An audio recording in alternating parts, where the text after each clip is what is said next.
Persevere, what is up? D. Ashley, Lisa, Jules, Sensei Wackadoodle, what's up, guys? Kat, Lisa,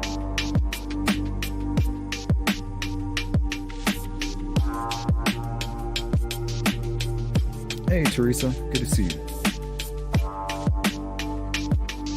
What's going on, everybody?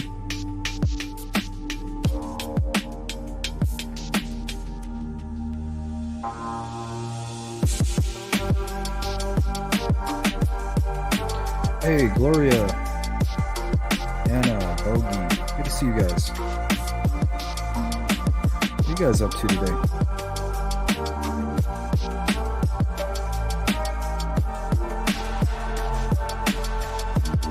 Farmer.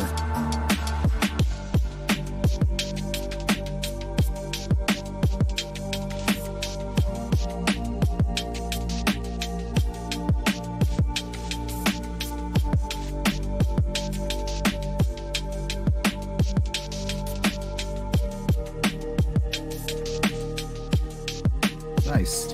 Good company.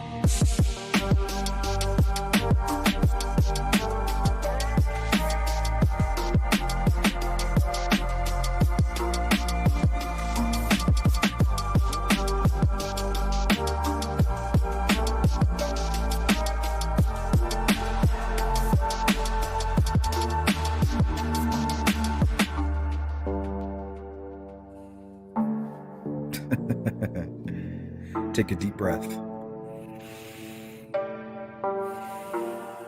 Olympic.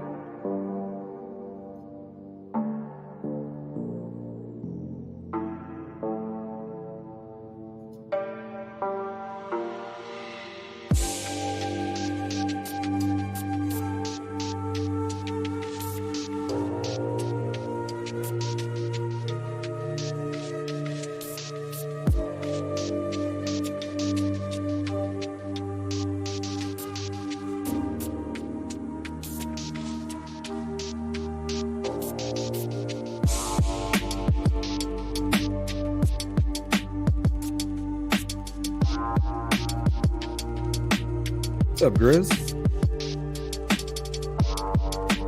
Hope you're doing well.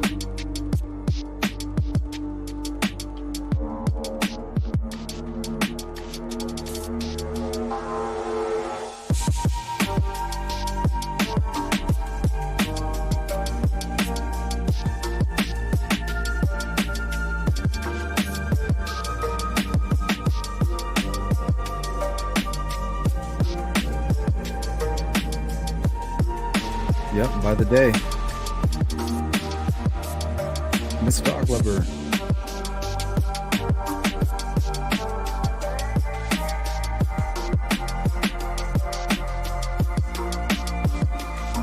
Good to see you, Nadia.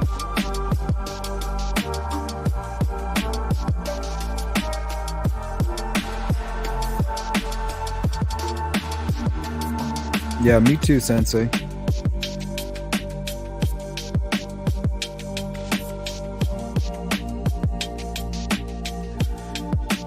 Well, I'm leaning in that direction anyway.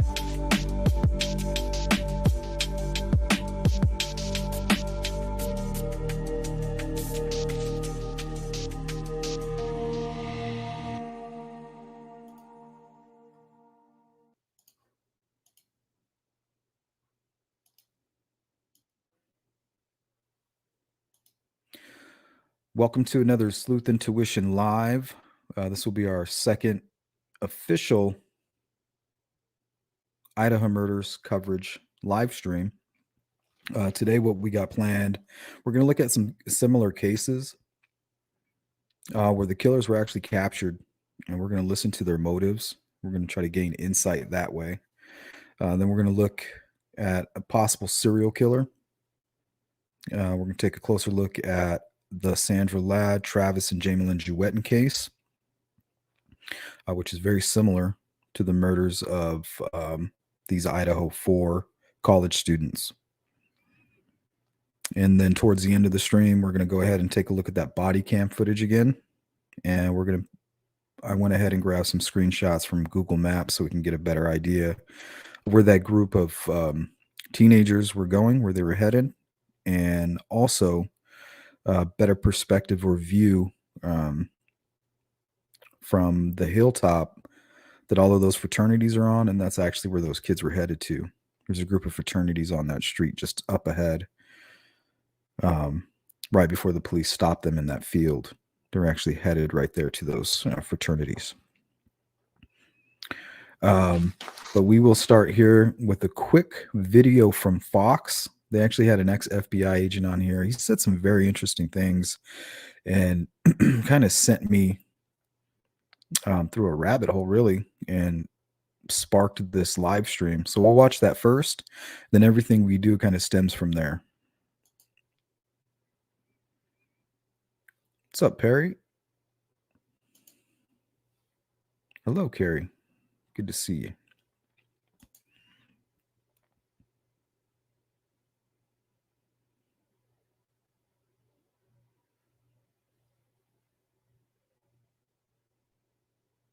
Well, Nadia,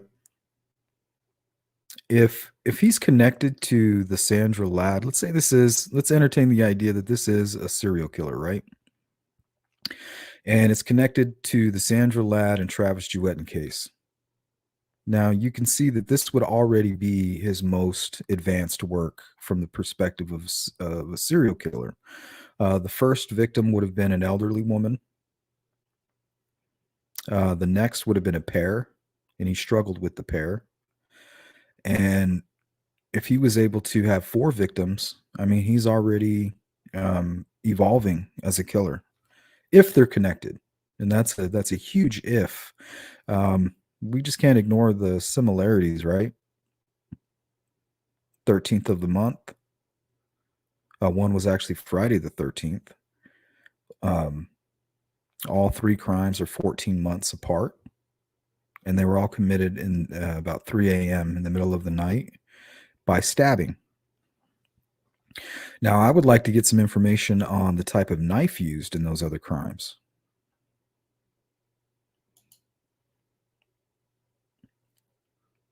What's going on, Mustang?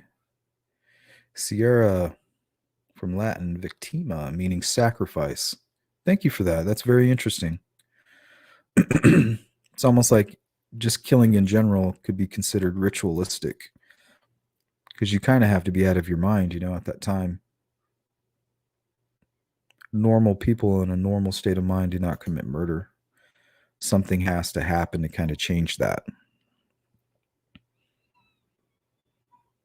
Hey, Grunstruck, good to see you.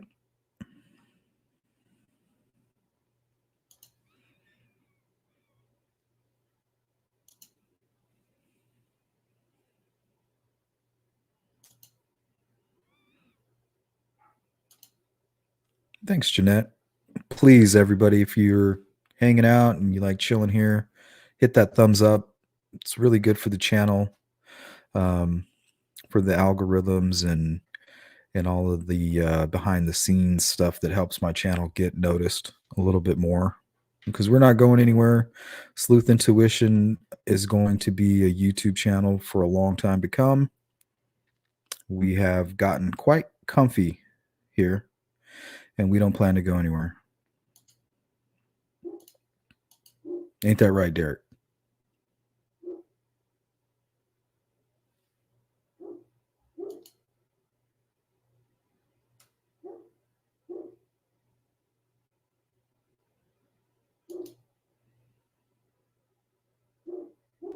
Wow, that's interesting. 11/22, 11/12/2022.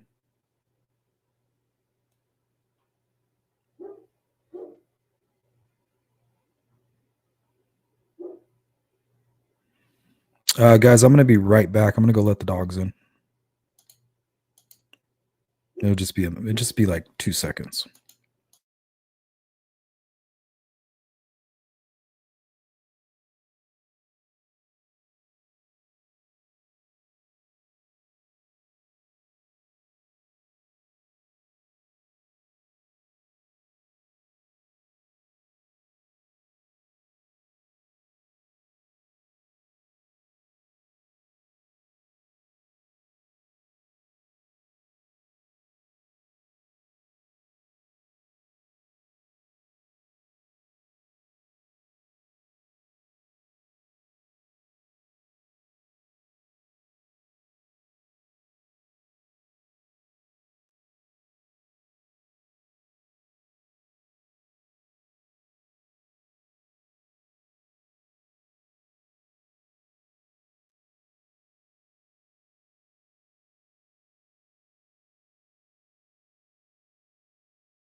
Started barking at the neighbor's dogs.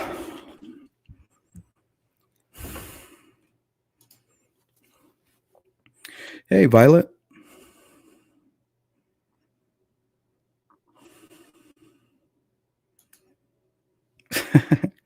Apparently, my daughter did.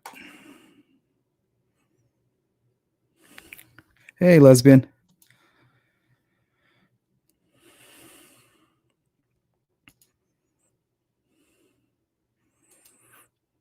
I'll let you guys handle that case. All right, let's get started. Just to recap for anybody showing up, what we're going to be doing today, we're going to be looking at similar cases. But these are cases where the killers were actually captured. And they kind of give us a reason or the motive to why they did what they did. None of it makes sense. It's literally, I mean, they're proven to be here medically psychopaths. They talk a little bit about that too, the psychopathy of it all.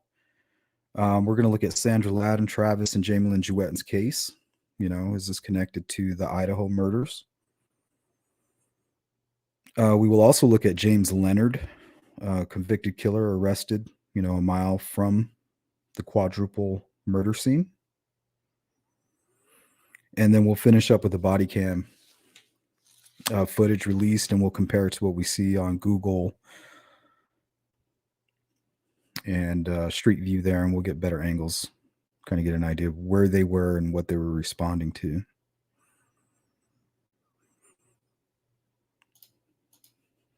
Hey, what's up, Copper?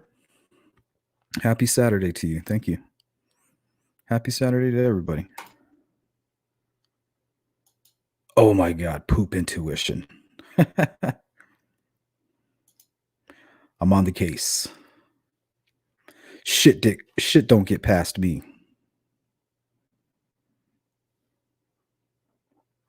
All right, let's get going.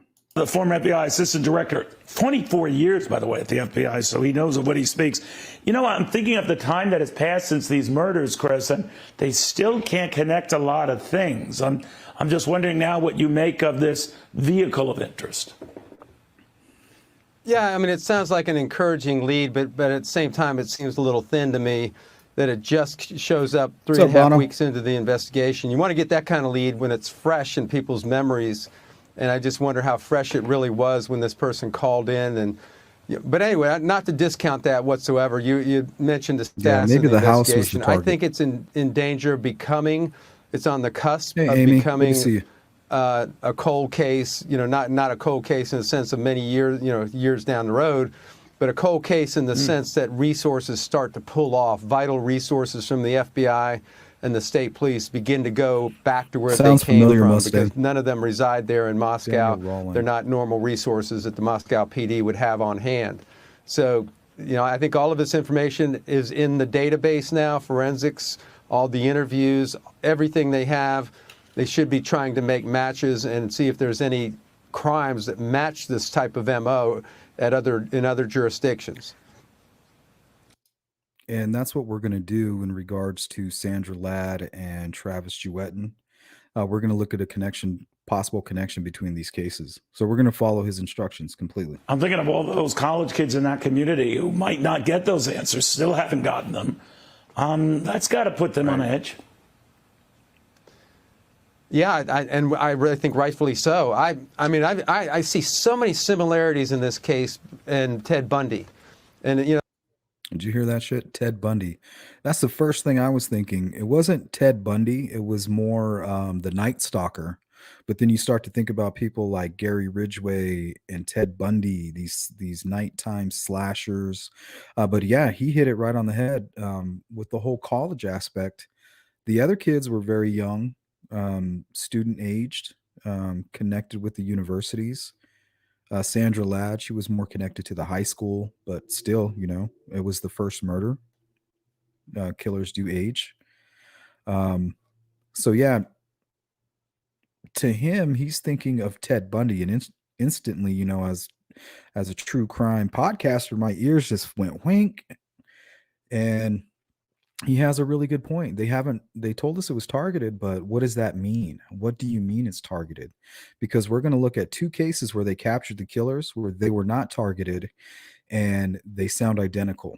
The first person attacked received the blunt of the force, and then the other person sleeping next to them happened to just wake up, and just caught the tail end of everything and the defensive wounds. So I think we're gonna gain a lot of insight by looking into these other cases today. A lot of people don't remember, that's back in the 70s, but he was a prolific serial killer, and he was a predator, and he hunted on campuses. He specifically picked out his victims, and you could say he targeted them, but not targeting them from the standpoint of, well, this is someone on the inner circle. No, this is someone who's somehow come in proximity and chosen his target and then stalks and strikes. So, I think in the end, this is going to be someone who has been in this area in proximity and has seen them at parties or other places and just chose one or more of them and decided, I'm going to strike. Well, Chris. The lesbian historian says, I went to UF and used to live in Gainesville. He targeted and stalked homes with sliding doors similar to Moscow. Yeah, if there's one thing we've learned covering true crime, it's lock your doors and your windows. Just do it. Doesn't matter where you live. You always lock your doors and you lock your windows. I mean, how many stories do we have to cover where these people, they're just looking for an open window or an unlocked door?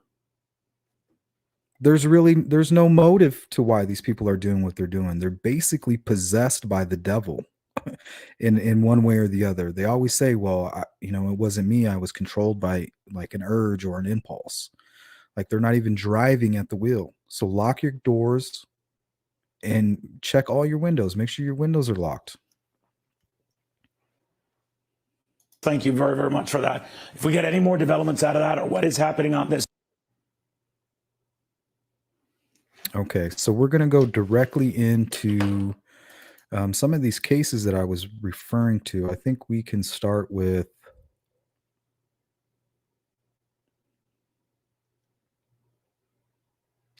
Daniel Marsh.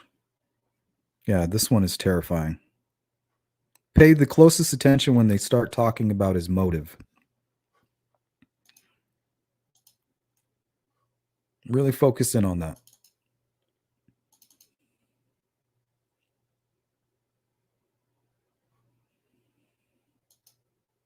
Depraved murder he ever tried, the gruesome slaying of an elderly couple. Now the young man who confessed to the killing may be getting out of prison. Sandra reports the prospect of that is terrifying to the victim's family. Don't be fooled by his clean-cut looks. He savagely murdered this sweet elderly couple just for kicks. Now there's outrage because he could get an early release from prison when he turns 25 next year. He stabbed my mother over 60 times. He stabbed my stepfather over 60 times. 87-year-old Oliver Northup and his 76-year-old wife Claudia were found slain at their home outside Sacramento in 2013. Daniel Marsh, 15 at the time with long hair, made a chilling confession. I'm not gonna lie, it felt amazing. Marsh had chosen the couple at random. Cops found the hunting knife at... Look at that knife. I mean, it doesn't have the serrated edges that they're looking for, what they call quote unquote Rambo knife. But let's listen to what he says here. Confession. I'm not gonna lie, it felt amazing. He said, I'm not going to lie, it felt amazing.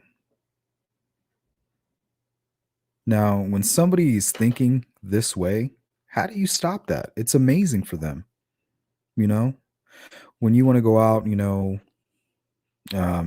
out with your family, maybe, I don't know, go on a bike ride, go off-roading, go hiking, go do something fun, go to Six Flags, go do something exciting. That's what you think of, I'm going to go to a party. It's going to be exciting. No, this guy's going to a double murder. And it was exciting to him.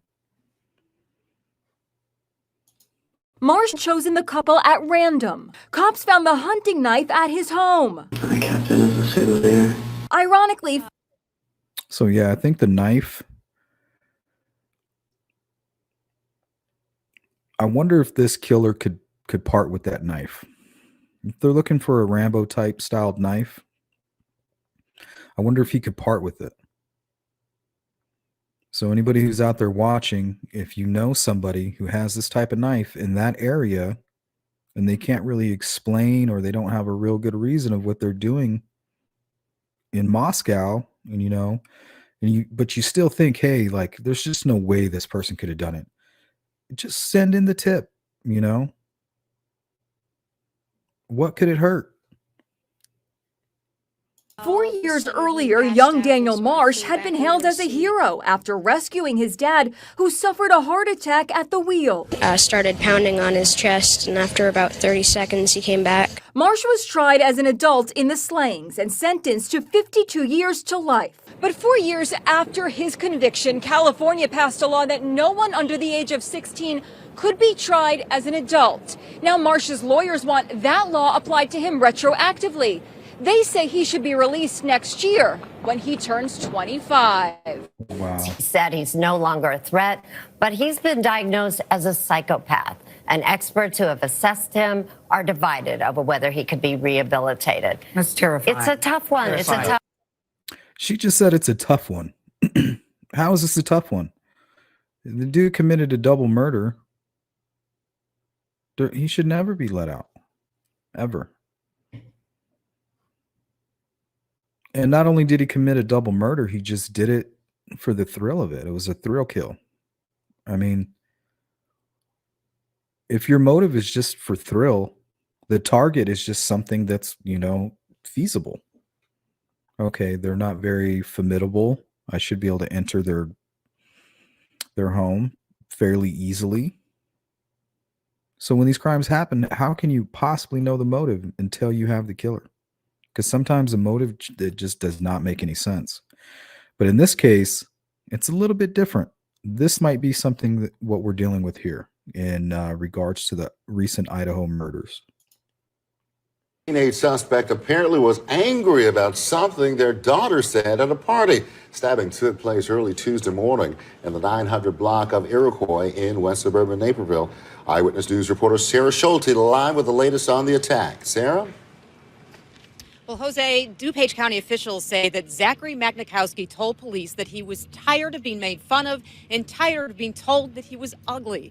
The 18-year-old is accused of stabbing a female acquaintance's parents several times. Fortunately, they did not have life-threatening injuries, and they have already been released from the hospital. A cleanup crew continues to remove what is presumed to be bloodstains from this Naperville home. The homeowners are recovering from stab wounds that police say came from 18-year-old Zachary Magnikowski. The teenager is accused of breaking into the house early Tuesday morning. DuPage County officials say Magnikowski took a large knife from the kitchen and used it to attack the couple while they were sleeping in an upstairs bedroom. It's hard to believe that anybody could get so angry as to stab somebody. Perhaps he had some problems, emotional. When police arrived, the husband and wife were in the living room covered with blood. The DuPage County State's Attorney's Office says Magnikowski fled the scene after the husband fought off the attack. Magnikowski is an acquaintance of the couple's daughter. Officials say the 18-year-old apparently was mad about a disparaging comment the daughter allegedly made about Magnikowski's looks while the teenagers were at a party. Neighbor Ken Guron remembers Magnikowski from Naperville North High School. I've never really heard anything bad about him. So just kind of a shock to have him, do something like this, especially to this type of, they seem like really nice people, but crazy stuff happens all the time. Shortly after the couple was taken to Edward Hospital, Magnikowski was caught by police and taken into custody. Neighbors in Naperville's Indian Hill subdivision say a crime scene is highly unusual here. I've lived here 42 years, and it's a wonderful, wonderful neighborhood. Neighbors help neighbors, and so you hate to see something like this happen. Magnikowski is charged with attempted murder, home invasion, and burglary. He's being held at the DuPage County Jail without bond. He will appear in bond court tomorrow morning. Live in Well, I guess technically, yeah, it would be called a fixed blade knife, but it was made famous in the movie Rambo. You know, when he runs out of ammo or he loses his weapon, he just pulls out this big knife and comes jumping off the edge of a cliff right on top of somebody's head, you know, who just happens to be sitting on top of a tank.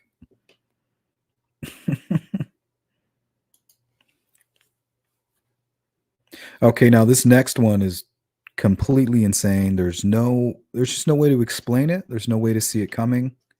I mean, this one left me speechless. Murders of 2 women inside a home in Largo. So police just released the affidavit which says the suspect followed the women home, climbed into a bedroom window, and stabbed them to death in the middle of the night. Our very own Christine McClarty joins us now live from Largo with the very latest. Good morning, Christine. What can you tell us? Hey, good morning. Police just released these affidavits. New disturbing details about the double homicide that happened in this home right here in Largo. And we also want to have you take a look at this new booking video that 8 on Your Side just obtained from the Pinellas County Jail. That's 19-year-old Sage Curry, arrested yesterday and charged with 2 counts of first-degree murder and burglary. According to police, Curry admitted to following at least one of the women home and then climbing through the bedroom window before stabbing the 2 women inside to death.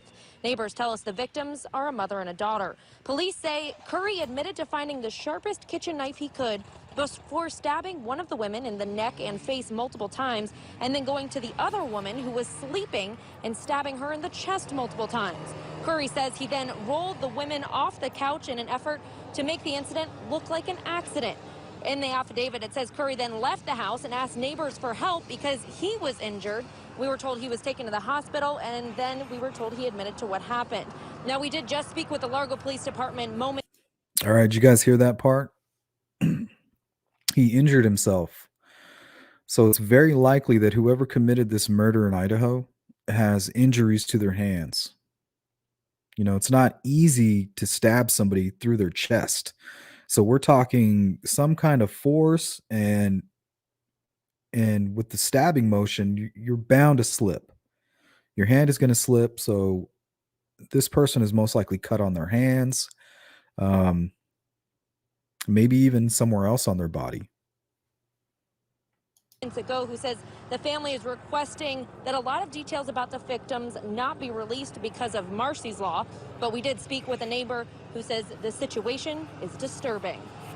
I'd look back because she stopped to talk to the cop and the volunteer that was right here, and I heard them calling up That's to right, the others David. that they had a family member here, and she looked like she was just barely holding it together.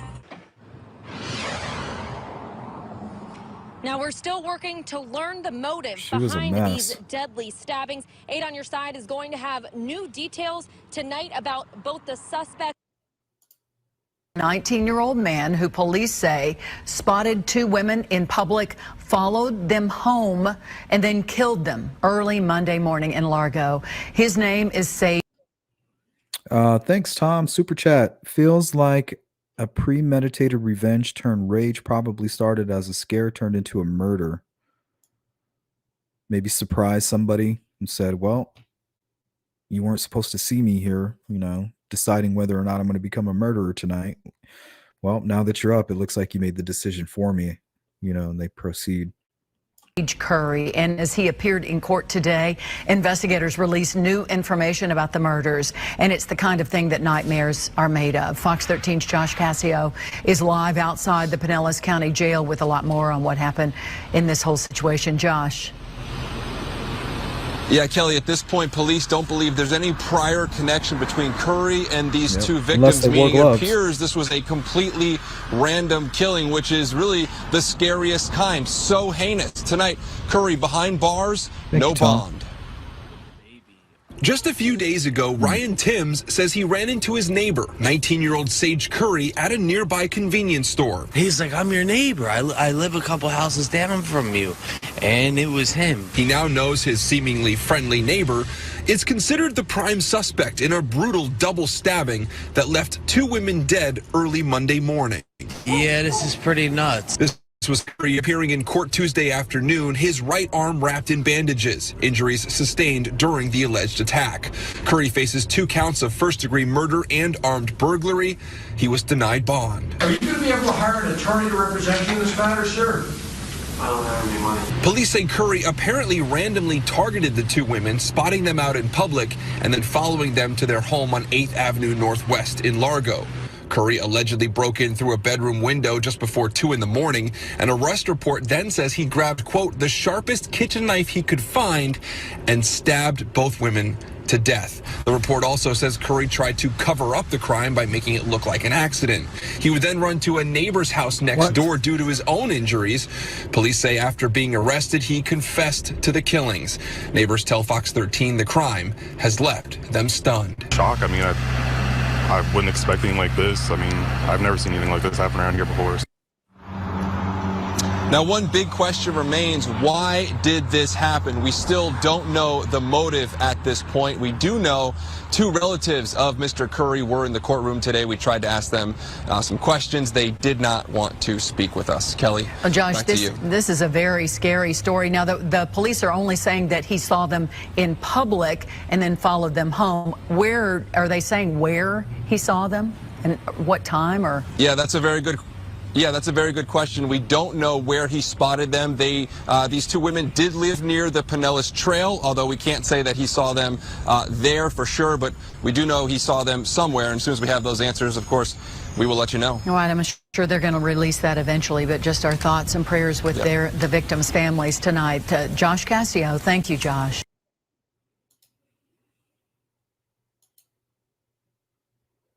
I mean, the dude looks normal. So this is what he looked like after the murders.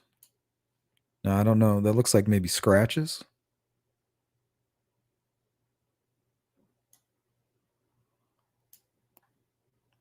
So, I mean, regardless if you're wearing gloves or not, this killer his face may appear to look something like this days after the crime. So somebody who would appear normal for no good reason just killed 2 women. If he wouldn't have cut his hand, they may not have ever caught this person.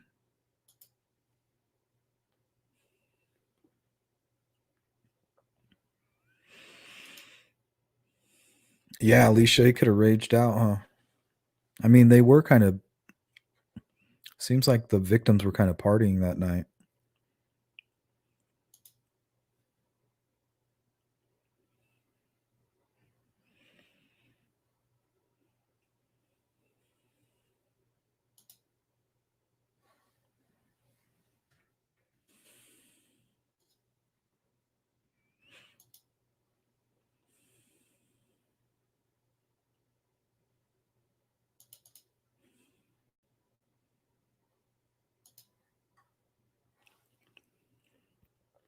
Now go ahead and punch in a number 1 if you have not heard of the other 2 similar crimes, Sandra Ladd and Travis Juetten.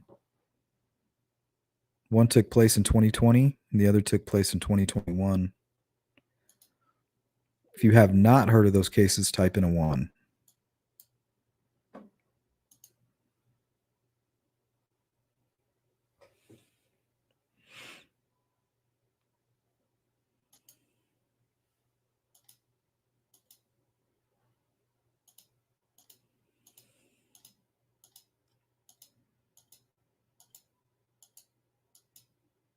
Happy Tree's like, nope.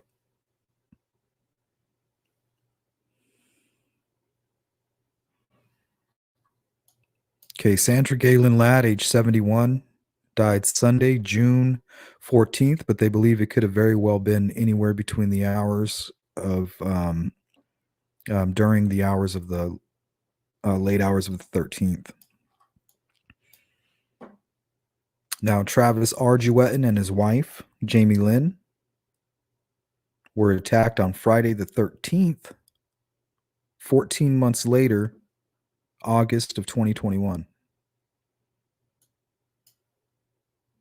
Okay, now if these cases are connected, you can see how this killer is evolving. One victim, 2 victims, younger even. Now, if this has anything to do with it, hey, Chopper, Victoria Lynn, there's Indy.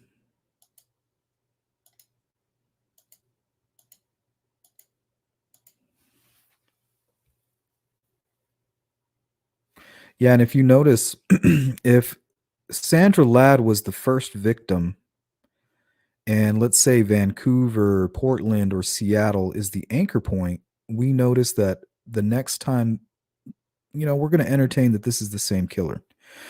First victim, Sandra Ladd. Anchor point, let's say Seattle. Okay.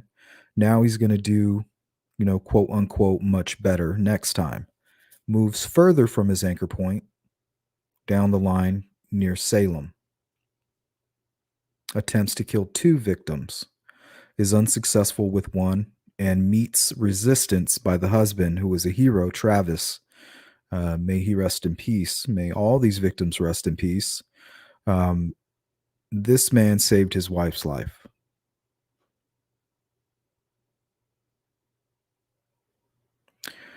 Travis saved her.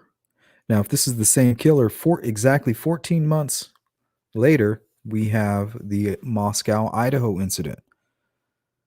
Ethan Chapin, Madison, Mogan, Zana Kernodle, and Kaylee Goncalves. 14 months later, murdered on the 13th while they slept around 3 a.m. at night. Now, it's hard for me to ignore those facts. And it looks like a lot of you are unfamiliar with Sandra Ladd and Travis Juetten.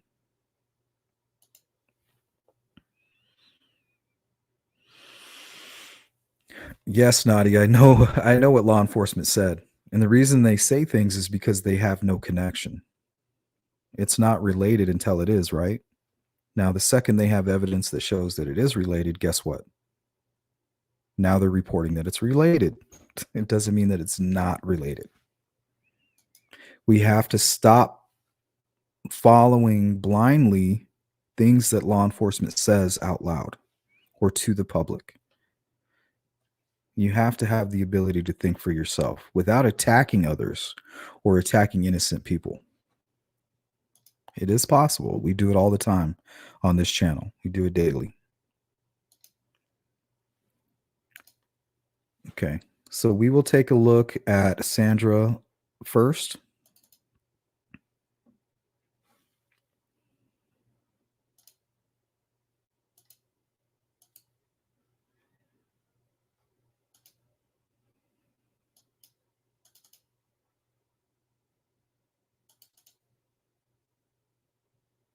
Yep, there you go, Indy. Critical thinking.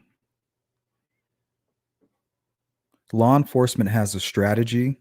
They don't want to give you any information. The only reason they're providing any information to the public is to benefit their investigation. They are doing it strategically. You are being used as a tool or a pawn in their investigation. They're strategically releasing information so that you then will regurgitate that information. They want more attention on that. They're lost on this, or they're confused on this. They're not going to tell you any of the reasons why they're confused. And it's up to us here in social media not to attack innocent people and not to do all these strange things, create our own investigation. What we're here to do is create competition for law enforcement. Spoken to many victims, family members, and one thing that's most important to them is keeping pressure on law enforcement. So if we can keep them on their toes, imagine web sleuths, social media armchair investigators, such as myself, beat law enforcement to the punch. You got people covering angles, and you got all these eyes, millions of people out there in social media land looking at this case, trying to find, up to the task, up to the challenge. Oh, let me take a look at this. Let me see what I can find. And they're finding things every minute on this case. Now, law enforcement cannot sit around and do nothing while that's taking place. So while you have social media out here trying to figure out what's going on with this crime, not only just for the sake of the challenge, but most importantly, this shit is scary.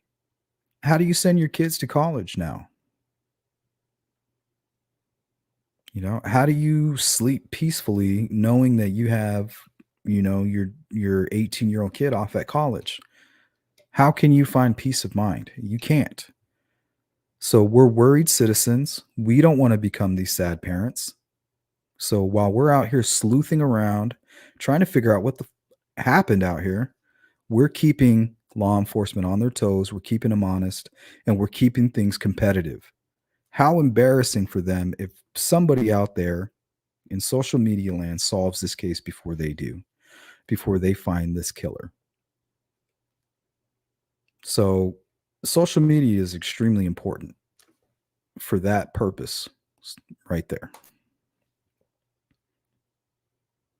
Okay, now this first video, and we're just going to do a quick little overview on both of these cases, and we'll discuss, you know, the possible serial killer. Things just don't really happen here. The sort of thing Lester Brown is talking about is the murder of his longtime colleague and friend, Sandra Ladd. Her passing was just a really huge shock to all of us who knew her. The 71-year-old Ladd was found dead inside her home on 41st Street in Washougal back in mid-June. Detectives haven't said much other than she died of homicidal violence. Just kind of the randomness of it doesn't really match, you know, kind of when we thought of, you know, of her. Ladd worked for the Washougal School District for more than 25 years. She wore many hats, including elementary school secretary and administrative assistant to the superintendent. She was very dedicated to her work. She was a very, very hard worker. She worked a lot of late nights. As dependable as she was at work, 100%. Brown says she was even more so at home. She worked super hard to provide for her kids and to make sure that they got all the opportunities and education that they were able to pursue. Brown says Ladd's death has taken a toll on her children and grandchildren. It's just hard to imagine that something like this could have happened to her. Even more difficult to imagine, the case going unsolved, as it has up until this point. No doubt unsettling for the small town of Washougal. It's just a really dark cloud, and it would be, I think it would bring closure for a lot of people if they knew that the person who did this to her had been, dealt with. All right, Crime Stoppers is offering a cash reward of up to $2,500 for information that leads to an arrest in this case. Remember, tips can remain anonymous. Needless to say, Sandra Ladd's family and friends would really appreciate the help. I would like that. I'm Mike Benner for KGW News. Okay, so that was the quick video and overview on Sandra Ladd. Something mentioned on her obituary, she had a fondness for Hawaii. So that detail kind of stuck out to me there. Only reason that stands out is because the next case, 14 months later, you have the Juetten case. Now, Juetten and Jamie Lynn were attacked in the middle of the night, 3 a.m., same MO, same everything. And what's strange is both of these cases they thought were targeted. They said, yeah, we think these are targeted cases. And then they just go cold. I mean, how many times do we got to see the same crime happen? And then we say, oh, it's targeted. And then it goes cold. When are we going to change the strategy on that? Are we going to keep doing that? Are we going to keep putting out the information that it's targeted because somebody was stabbed more than others?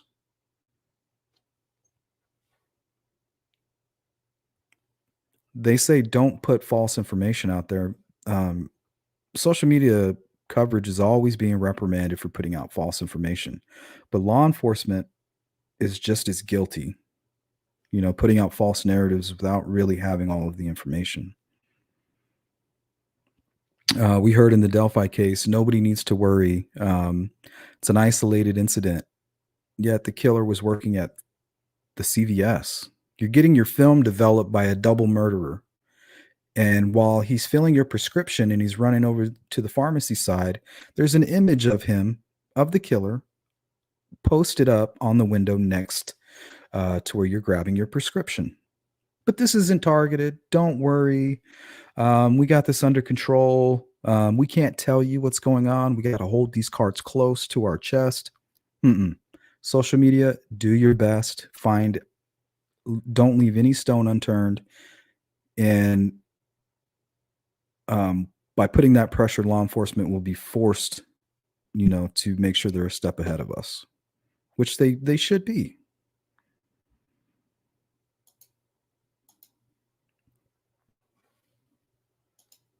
Marion County nearly a year ago leaves a family still searching for answers. Last August, 26-year-old Travis Juetten and his wife were both brutally stabbed in their home in the middle of the night. Travis died in the attack and his wife was seriously hurt. Fox 12's Adrian Thomas spoke with Travis Juetten's mother about the family's latest efforts to seek justice. Yeah, that's disgusting. On August 13th, 2021, the Juetten family's lives changed forever. A year later, Marion County Sheriff's Office detectives are still trying to hunt down the person or people responsible for the murder of Travis Juetten. And the Juetten family is offering a large reward for anyone who comes forward with information about Travis's murder. When this happened, I would have never believed it for a million years. Travis was just an amazing young man. And so we are really struggling because we don't have answers. A year later, and still asking why and who took the life of 26-year-old Travis Juetten in a senseless act of violence. Travis's mother, Myra, remembering her son nearly a year after that night where Travis and his wife, Jamelyn, were both stabbed multiple times. Deputies with the Marion County Sheriff's Office were called to the Juetten family's farmhouse near Howell Prairie Road and Hazel Green Road near Silverton. Myra remembering her son as a calm and compassionate person with a big heart. Yeah, Tara, He was kind to anybody, especially animals. He was 100% vegan because he couldn't bear to have an animal killed, for food. So, when you talk to Travis, he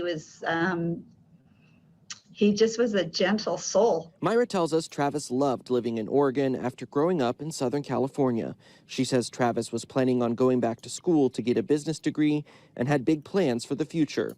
His love for life and those around him, leaving his family and detectives puzzled at the seemingly random nature of his murder. As a mother, I cannot understand what Travis could have possibly done to had somebody do what they did to him. About a month ago, the Juetten family announced they will be giving a $50,000 reward to anyone who comes forward with information that leads to an arrest and conviction of the person who killed Travis. The family urging anyone who may know something to speak up. I'm pleading with them, if they know anything, even if they think it's insignificant, to please call Marion County, because we never know what that last piece of the puzzle is going to be. Detectives and Travis's family ask anyone with information to contact the Marion County Sheriff's Office. More on the family's efforts to get information on Travis's murder can be found at justicefortravis.com. We'll have a link to that along with this story on kptv.com. In studio, Adrian.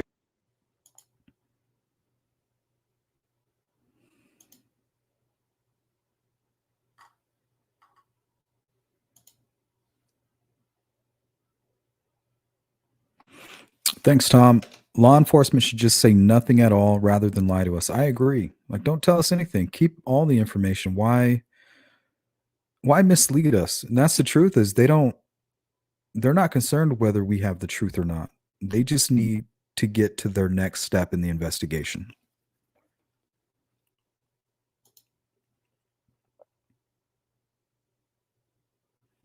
Yeah, that's awful, CD. Somebody faking screaming sounds or something like that. What an awful thought. Okay, let's take a look at this map here. Now, the first crime was Sandra Ladd, 2020, just outside of Portland. Travis and Jamelyn is still recovering from her wounds. And they have a GoFundMe to help cover those cases, or the cost.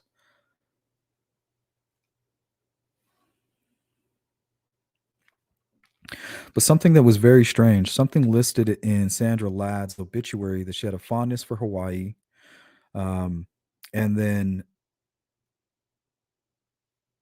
Travis Juetten and his wife Mary Lynn, they were leaving for Hawaii the following morning. They were packed, they were ready to go, and they were leaving to Hawaii. If it wasn't for this incident, they would have been gone. So I thought that was a strange connection. So you have a school connection and you have a Hawaii connection.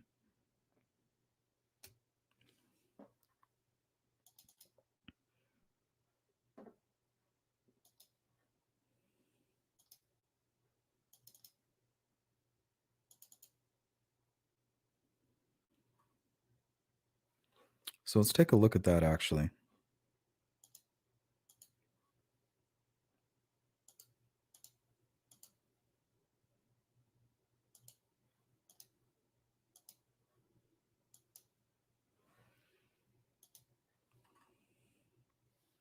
So in this report here, Travis and Jamie Lynn Juetten in rural Marion County the night before they were scheduled to go to Hawaii.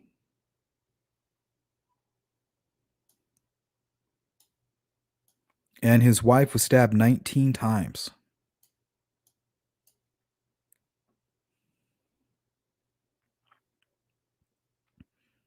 Dude's a hero.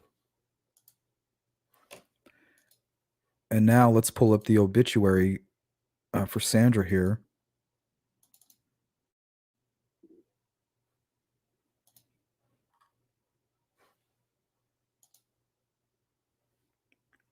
Here towards the middle, Sandra loved to travel, especially to Hawaii, and worked with state organizations supporting classified school employees.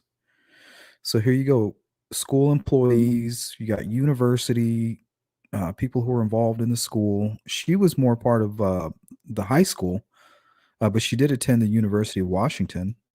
You know, she's going to have a lot of different colleagues.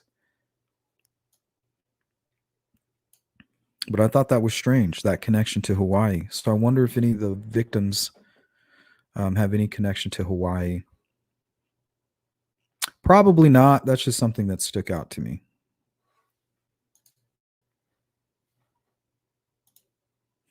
Could be meaningless.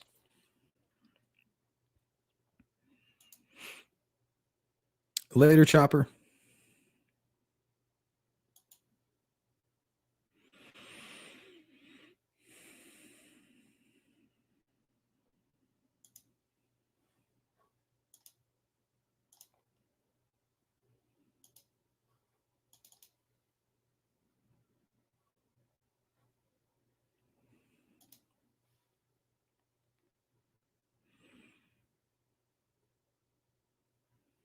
Yeah, a lot of misinformation going out there, CD. That's why I'm open to listening to the information. But unless you can quote a source, because that's what we want to do. We want to grow this investigation. We want to grow our coverage, and we want to help each other. So there's certain people that I'll go check on their coverage because I know that they've been spending more time on this case. And one of those people, like Zav Girl, very impressive work that she's been doing on the Idaho case. And you know, we're going to work from there. We're not in a race to be the first to the information. And if you are the first to the information, you don't own that information. We're going to build this like a big pyramid, and right at the point, it's going to be an arrow to whoever did this crime, whoever's responsible for this. Or, you know, we're just going to keep attention on the case, and if something breaks loose, great. If not, we'll keep that attention up.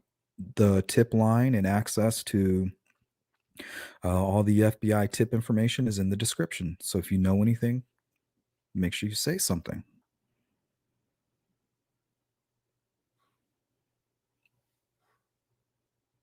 Okay, now I believe this next one is going to be James Leonard. I don't know if you guys are familiar with this person. Now, James Leonard is a convicted killer who was arrested a mile from the murder scene here in Moscow shortly after the crimes. And I believe the incident did involve him cutting himself, if I'm not mistaken.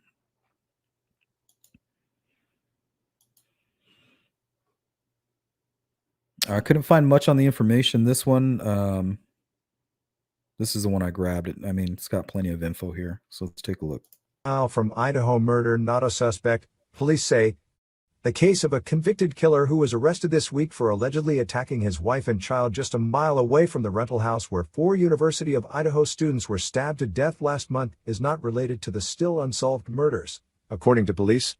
On December 6th, Moscow police arrested 39-year-old James Leonard for allegedly beating his wife and her daughter before cutting himself with a knife, according to court documents obtained by Fox News. Police, who were called to the family's home on Palos River Drive, found Leonard to be heavily intoxicated after having drank half a bottle of gin. According to his wife, Leonard has a criminal record. He was charged with second-degree murder in 2007 for the fatal shooting of 25-year-old Tyler Lee Pace of Moscow during an argument. 2 years later, Leonard pleaded guilty to voluntary manslaughter and was sentenced to 15 years in prison. But after 5 months of detention, he was instead placed on probation for 15 years. Leonard is currently facing charges which include domestic violence, battery with traumatic injury, aggravated assault, attempted strangulation and injury to a child. Leonard's defense attorney, Kathy Mabbutt, is the same Lada County coroner who found that the 4 murdered University of Idaho students, Shauna Kernodle, Ethan Chapin, Kaylee Gonsalves and Madison Mogan, were likely sleeping when they were attacked in their home on Sunday, November 13th. But that's as far as the 2 cases are linked, according to Moscow police, as reported by both Fox News and The Independent.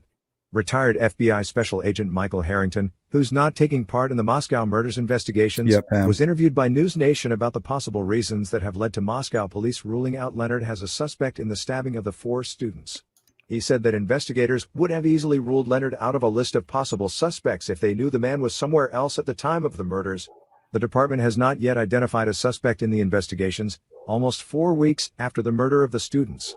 But there was a recent breakthrough in the investigations when Moscow police announced they were looking to talk to the occupants of a 2011 to 2013 Hyundai Elantra which was spotted in the immediate area of the King Street residence in the early morning hours of November 13th. This new lead was given to police by some of the thousands of tips they have received from members of the public on the case's tip line, which is now direct.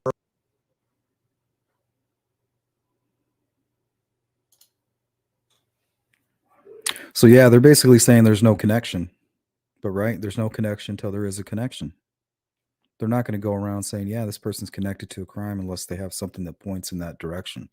They're not going to tell you, yeah, we're considering it. You know, we're looking into it.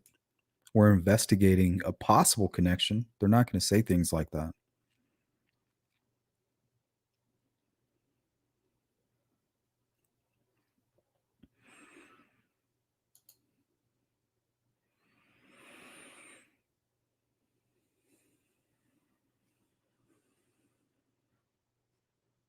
All right. We are running out of time, so we're going to jump directly into this body cam footage.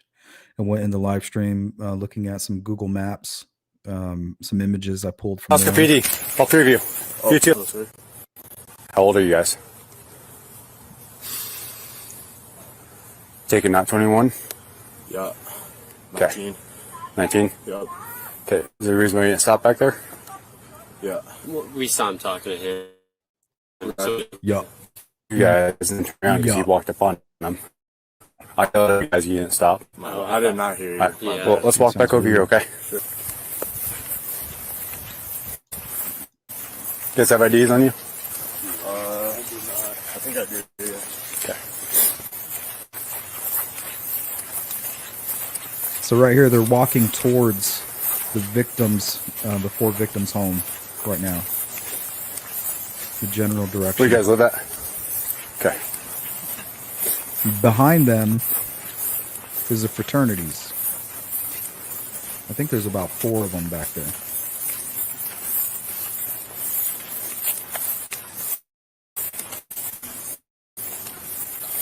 Person, honestly. Yeah, like some dude from a frat or something out here. Some dude from a frat or something. Someone trying to. Okay. Some dude from a frat. What's he talking about? They're asking him, like, why did we get called out here? Some dude from a frat. Yeah, like some dude from a frat or something out here. Some dude from a frat or something. Someone trying to. Okay. See, they edited that part out. He was kind of giving a narrative here. Person, honestly. Yeah, like some dude from a frat or something. Out here. Some dude from a frat or something. Someone trying to. Okay. Somebody trying to what? Start shit. Pretty good. Wonder what he was gonna say. Undercover. Well, trying to save gas. He downgraded us from patrol cars. Yeah, and did you hear what he asked you in an undercover car? Undercover. Well, trying to save gas. He downgraded us from patrol cars. Smart move. Smart move. Yeah. Once dispatch, which you know that actually exists, I'll catch it. Sorry. No worries.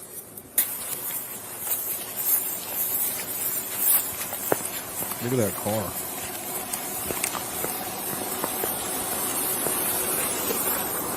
Copy. Any questions? No. All right, you are free to go. Thank you. Have a good night. Have a good night, officer. Take care.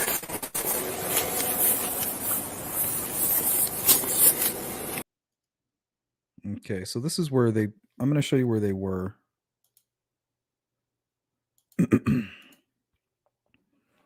So this is just Google Maps Street View. Now on the corner of King and Queen, which is where the crime scene is. Now you can see that fraternity there. Now I believe that's where two of the victims were that night. So when you're standing on the corner, you can see the victim's home.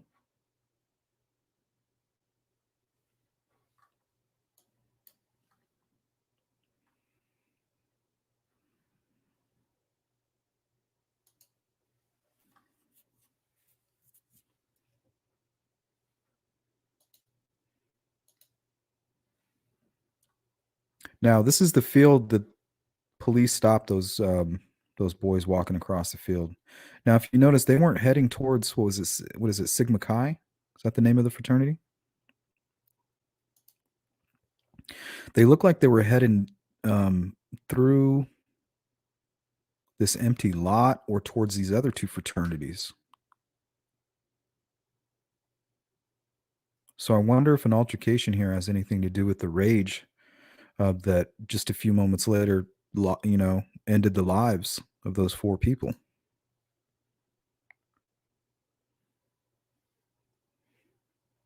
They edited that conversation for some reason. They didn't want us to know why they were called out to that location.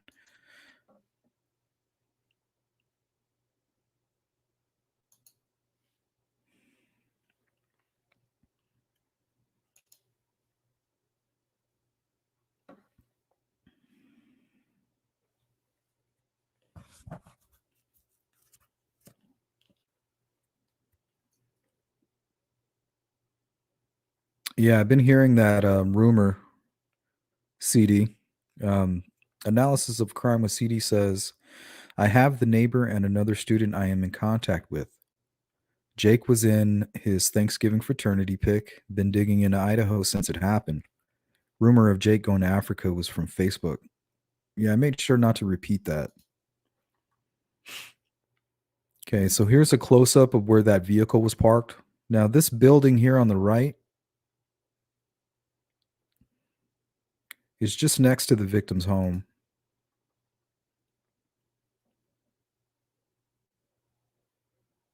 And we're going to get a better look here. So the field that they were walking through when they were stopped by police was right here in the center of this image. And they were walking this direction towards these fraternities here. The Sigma Chi is just further up the street there. Where were they going? Were they just maybe trying to avoid police? Like, oh, police are here, I'm going this direction.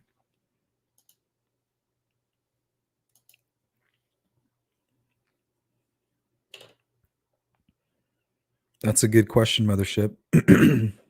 Was this some kind of related to that?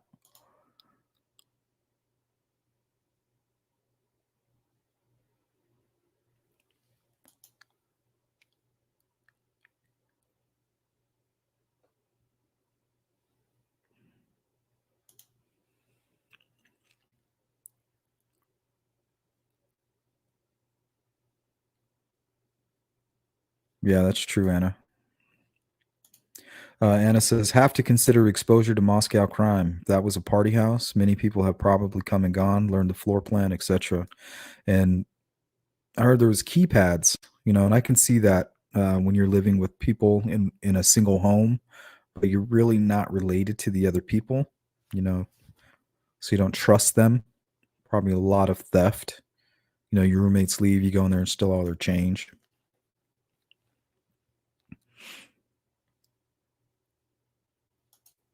I had a roommate that used to do that to me all the time.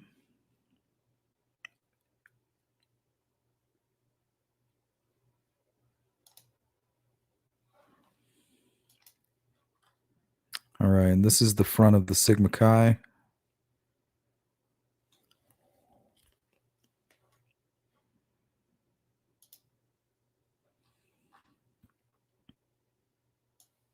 So now what you can see right here is the top of the King Road house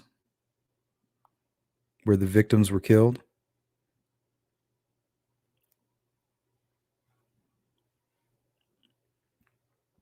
Now you can see that we can verify with these images what we were seeing in the dark there on the body cam footage.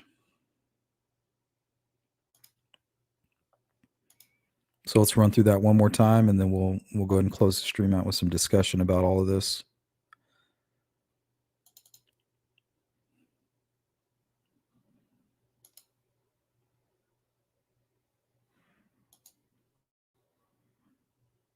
Oscar PD, all three of you. Oh, You two. How old are you guys? Taking out 21? Yeah. Okay. 19. 19? Yep. Okay, is there a reason why you didn't stop back there? Yeah. Well, we saw him talking to him, so we didn't know. Okay, we yelled at you guys and then turned around because he walked up on him. I yelled at you guys, you didn't stop. No, I did not hear you. All right, well, let's walk back over here, okay? Sure. You guys have IDs on you? I do not. I think I do, yeah. Okay.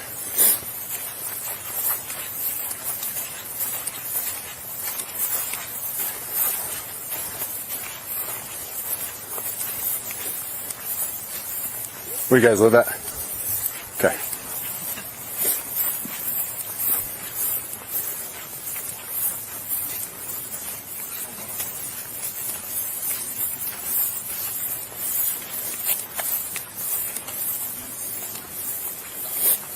Person, honestly. Yeah, like. Okay, so the timestamp here is 2:56. So if they're called to an altercation there because some frat guy, they were about to explain to us exactly why they were called out there, but they edited that out.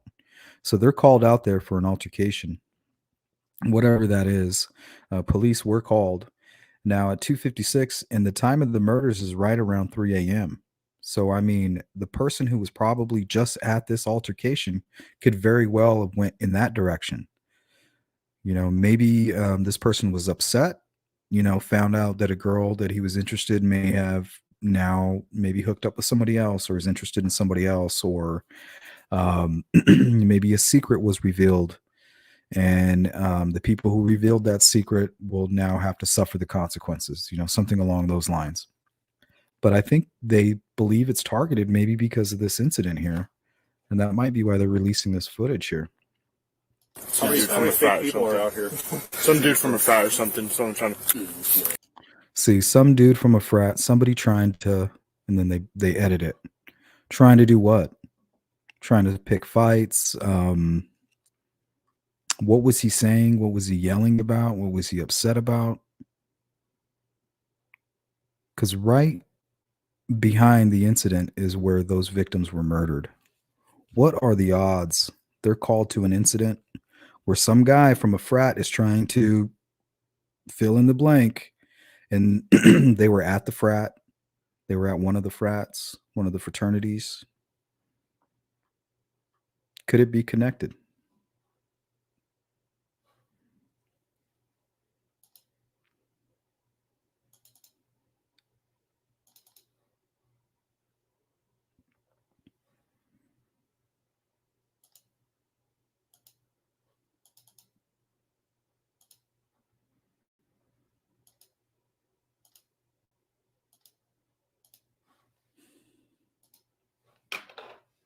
All right, guys, that is going to conclude this episode of Sleuth Intuition, Idaho Murders Part 2. We'll hang out in the chat here for maybe another 10-15 minutes. Actually, we'll say closer to 5 to 10 minutes, and then we're going to get out of here.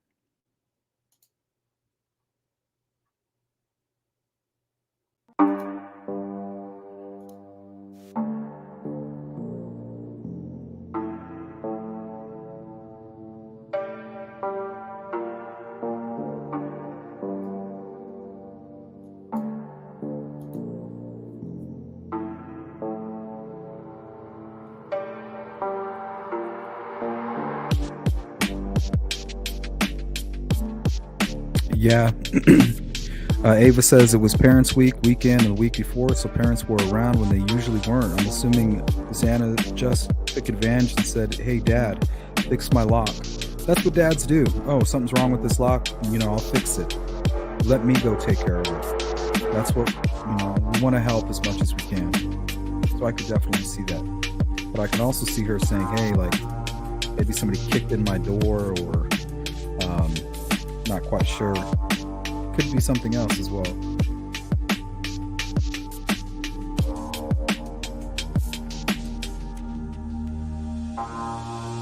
That could be true, Courtney. Courtney says Xana's dad changing locks. Tells me there was someone not locking the front door, and another roommates felt unsafe. I could see that. Maybe they party a lot downstairs.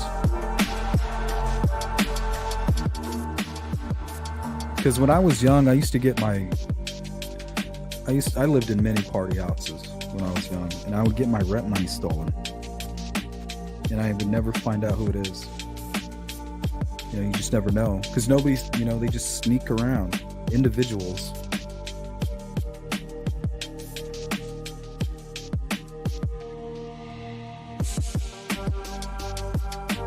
$220-ish to $250-ish. Yeah, that would have been right around the time that incident happened out in this field. You want to take this outside, let's go to this field.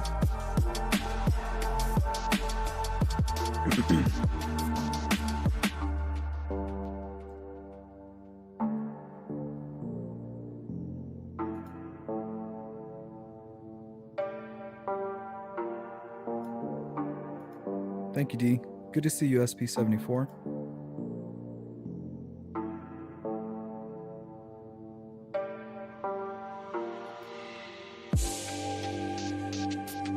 Thank you, Heather. You as well.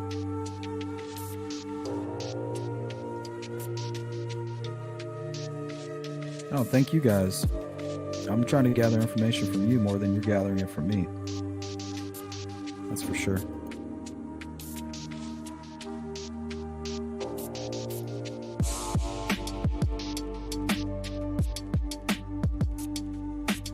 Yeah, a lot of these kids are out there on their own. They don't have a lot of money. They know that you have things, drugs, a couple extra bucks laying around, something they need, they'll just go snatch it from you. It's happened to me so many times when I was young. Thanks, Miss Persevere.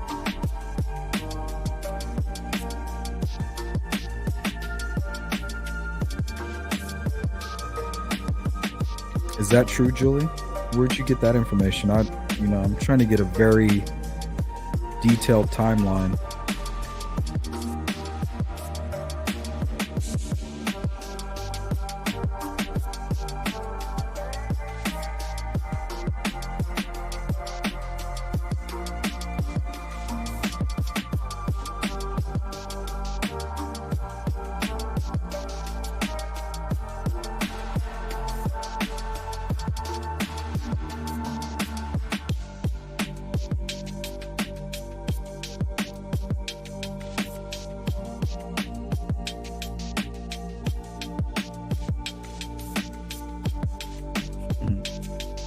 Hey, Courtney. Thank you, Heather. It's always good to see you.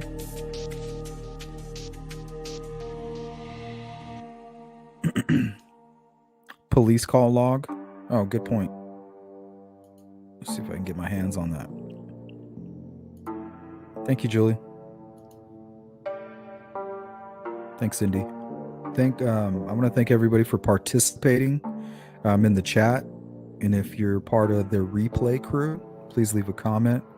We'll do our best to check in on those comments. So I want to thank everybody for hanging out. And if you have any new information, feel free to send it to me, sleuthintuition@gmail.com. We will be covering this case here in the future. And hopefully we can see somebody brought to justice here very, very soon here in the near future, if not already today.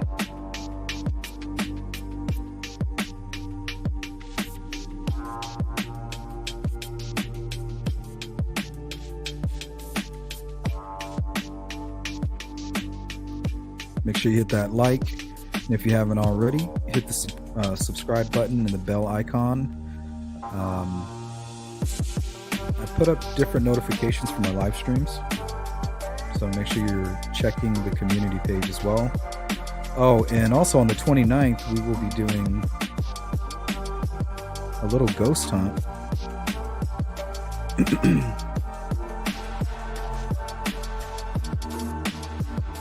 So I will be live streaming. We'll be doing a tour of the Jerome Grand Hotel. I will be staying in the most haunted room, room 32. So I am extremely nervous. We will do one of those EVP sessions with all, my good studio mic and my studio equipment, and we'll see if we can catch a ghost on camera or hear something crazy. And Merry Christmas to everybody as well. Happy holidays.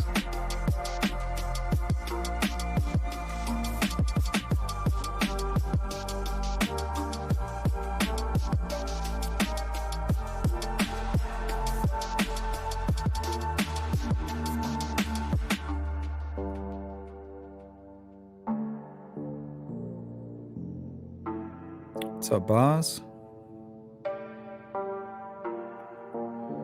Yeah, I don't think they did.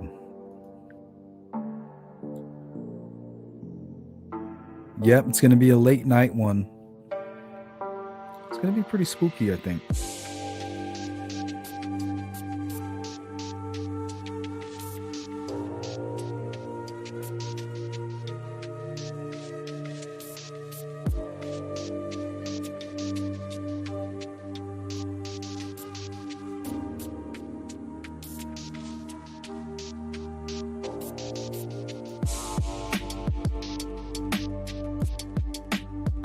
Good to see you, Boz.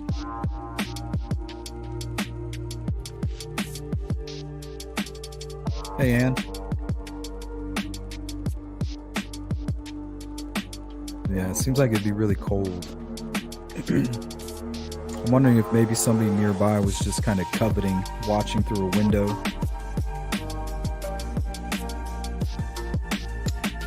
Maybe made a habit of watching them while they slept and was startled at night. Hopefully we will find out very soon. Thank you, Open Minds. You as well.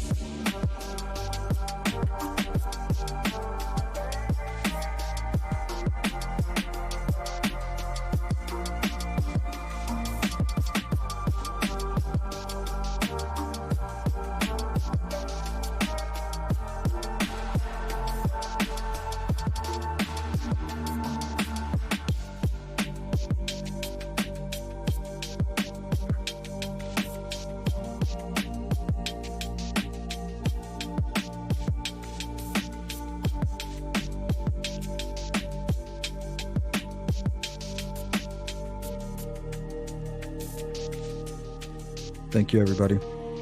Have a great day and a good weekend. Be safe.